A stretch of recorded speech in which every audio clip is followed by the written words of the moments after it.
Quem nunca se sentiu puxado para várias direções ao mesmo tempo, como se tivesse um monte de vozes dentro da cabeça?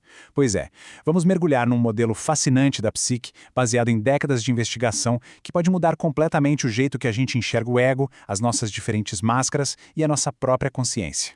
A gente tem essa mania de culpar o ego por tudo, né? O orgulho, o sofrimento. Mas e se a gente tiver entendido tudo errado?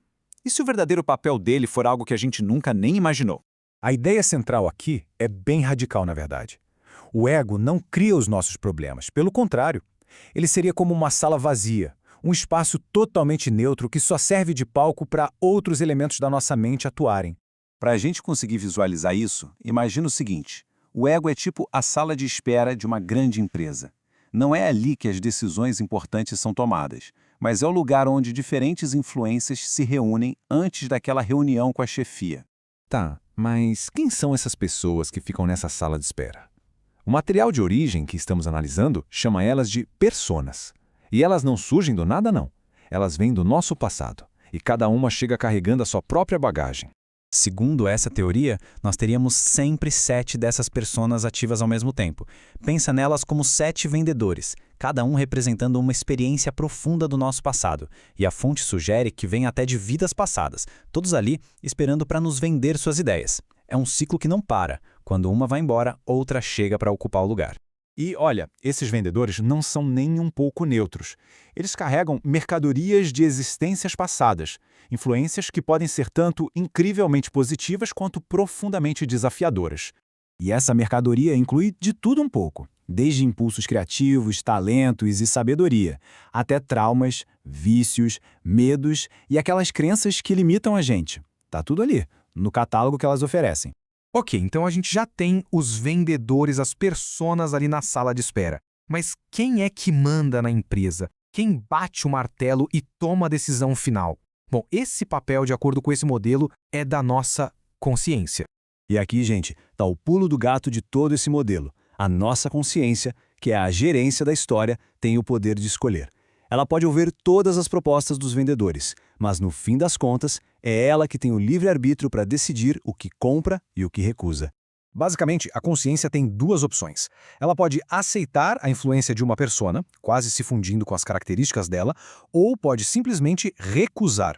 E claro, essa recusa fica muito mais fácil à medida que a gente ganha autoconhecimento e sabedoria para avaliar o que realmente vale a pena. E as consequências dessa escolha são gigantescas. Se a gente se alinha com uma persona positiva, pode vir uma onda de criatividade, de propósito. Mas, se a gente aceita a influência de uma persona negativa, o resultado pode ser depressão, autossabotagem e aquele pessimismo que trava a vida. Mas essa interação toda não é uma coisa que acontece uma vez só e pronto. É um verdadeiro drama interno que vai se desenrolando ao longo da vida inteira e que começa muito mais cedo do que a gente imagina. A fonte descreve um padrão bem fascinante. Parece que até os 7 anos de idade, a influência dessas pessoas é bem pequena, mas depois disso ela se intensifica, e muito. O que, aliás, pode ajudar a gente a entender um pouco das turbulências da adolescência e daqueles ciclos que ficam se repetindo na nossa vida adulta. A razão para isso estaria em quais personas retornam para influenciar a nova vida. Aquelas que foram responsáveis no passado trazem foco e determinação. Já as que foram inconsequentes acabam trazendo confusão e uma sensação de falta de rumo. Diante de todas essas influências internas, o grande objetivo de vida passa a ser aprender a gerenciar de forma consciente todo esse nosso mundo interior. O ponto de virada acontece quando a gente para de ser um barco à deriva, sabe? Sendo levado por essas correntes internas. É quando a gente começa a pegar no leme, a olhar para as nossas próprias fragilidades com curiosidade em vez de julgamento e a tomar de verdade as rédeas do nosso próprio destino. E esse caminho para o autocontrole é apresentado como um processo de 4 passos. Começa com o autodescobrimento, para enxergar o que tem lá dentro. Passa pelo autoconhecimento, para entender o porquê. Avança para a autoaceitação, para a gente fazer as pazes com isso tudo. E culmina na autoadministração, que é quando a gente finalmente começa a corrigir o nosso rumo. Para conseguir percorrer esse caminho, algumas atitudes são essenciais. É preciso deixar de lado o autojulgamento e cultivar o auto-perdão, a autocompaixão e a autoaceitação. Essas são as bases para uma ascensão de verdade.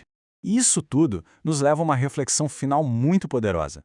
O verdadeiro crescimento não é só sobre acumular inteligência, mas sim sobre formar o nosso caráter. É sobre construir conscientemente uma versão melhor de nós mesmos. o que nos deixa com uma pergunta para refletir. Na nossa sala de espera interior, para qual vendedor a gente tem dado mais atenção ultimamente?